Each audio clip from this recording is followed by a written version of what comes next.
Merry meet and welcome back to the Flow of the Rite series. This topic is abeyance. I'm going to hazard a guess that the concept of abeyance is probably a new one to a lot of my subscribers. I haven't seen it addressed much in books or on websites, and it does come from my experience as a traditional Wiccan. Indeed, it is a great part of the experience of the religion to me, my relationship to my gods. In the flow of the rite, we have honored the altar, we've welcomed our matron or patron, or both if we have both, and we've dedicated the altar to the specific working of the night. This is the point at which I make abeyance to my gods. What does abeyance mean? One of the old roots of the word is Old French, and in that essence of the word, it is a yearning, a striving towards something, a reaching out towards something. It's not about the getting to something, it's about the urge to reach out. That yearning would be the word. So when it comes to this part of the ritual, when I have settled down and I am about to do the work of the ritual, I'm very aware of the fact that there is something I am reaching towards. It's not in my hands yet. It's the emotion and the ecstasy of the ritual that's going to get me to that place, but I am aware of the fact that I am opening up and reaching outwards. So that old French definition of the word is a yearning, a reaching towards. A reaching towards is an important aspect of what the word means to me. Now in the Old English sense, and in fact still used, the word is about a lapse in succession where there's no person to take on a title. In other words, whatever the title of someone was, it gets passed on to the next generation in some prescribed format. And there could be times at which, however it's been decided, it gets passed down, whoever that next person should be, that there is for some reason no person that currently fits that description. So abeyance in this sense is that period of time when it's an in-between. Kind of a limbo period between what was and what is going to be, but there's nothing, the bridge is missing.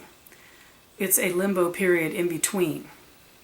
In America, it's used in the law that something is in abeyance. And it means that perhaps there's been a will where someone has passed on and they've left their desires written in a will. The desires are made clear, but there may be a lot of reasons, legal or otherwise, that the will is not yet made legal. It's in abeyance in the meantime. The terms have been set out, but they haven't become reality yet. So abeyance, when you think of the succession of heirs in that Old English use of the word, or the legal one where something's been set out, but for some reason, even though it's a given what it should be or will become, there's a reason why it's in limbo in the meantime. Both those ways of looking at the word abeyance have to do with suspension, being in between what was and what will be. There's an understanding that's temporary, that there will be a resolution. But in the meantime, it's a waiting to see. It is a state of expectation. Which brings us back again to the old French roots of the word, waiting in expectation. So thinking of that from a spiritual perspective, and in fact that's where we are at this point of the ritual, settle down quietly to begin the work, putting ourselves in an attitude of abeyance, waiting in expectation. We're intentionally opening a place where we know something is going to arrive. Something is about to happen. We don't enter ritual waiting to see if something will happen. We enter ritual in abeyance. We know something is going to happen. We have to build the bridge though. We are the bridge builders between what was and what's about to happen. An act of abeyance in the Wiccan ritual, as I use it, is definitely, most definitely, a throwback to initiation rites. So if you're solitary, you may or may have not found yourself in this place, or maybe you didn't formalize it and acknowledge that you were. When an initiate is in the process of being brought into circle They truly offer everything that they are, every aspect of their emotional and physical and spiritual selves, offered through the vehicle of their physical body to the circle, to the gods, completely giving over. Again, it's an expectation. There's what was and what will be.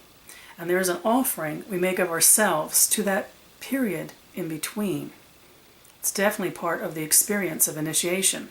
We will never arrive where we want to be, dedicating ourselves to the gods, unless we truly give of our entire being to them. I like to begin ritual with an act of abeyance. It takes me back to that time, yes, and it is a reminder of the attitude going into my rite is totally giving myself over to it. Most importantly, giving myself completely over to my gods. It's a spiritual act of yearning, looking forward, and expectation. It's also, in a spiritual sense, an act of sacrifice, totally giving yourself over, making of yourself the offering. It's a reminder that while we are in circle, the entire time, no matter how mundane an action is, or how intentionally deep and spiritual the action is, we are totally given over to, totally immersed in it. Whether you take on an act of abeyance or not, the attitude of abeyance is important. For some of you who have struggled with feeling your rites aren't happening, you're there, you're doing everything that you thought you needed to do, but it's feeling empty, think about whether this attitude of making an offering to yourself, totally giving yourself over to the experience, the passion, the emotion, the ecstasy. You could say, in a way, that in the way I structure Rite, this act of abeyance is the first ecstatic experience of the night. This isn't something done by rote to entertain a left or right brain. This is passion, giving into passion. It's at one and the same time the feeling of giving yourself into something to the point of feeling overwhelmed by it, but it's also knowing that that's where your power comes from, the ability to do that, where your deepest, most intimate personal power, where you are unique in the universe, comes from. This is an act of passion. Let me share how I do it. It is mimicking one of the acts of initiation, where the initiate kneels and offers all that is between their hands. That means kneeling with the palm of the receptive hand placed on the heel and the palm of the projective hand placed on the head. Literally, making an offering of everything between. There are words that I use to go with that. Before my gods, I declare, my breath, your breath, my will, your will, my blood, your blood, my bones, your bones.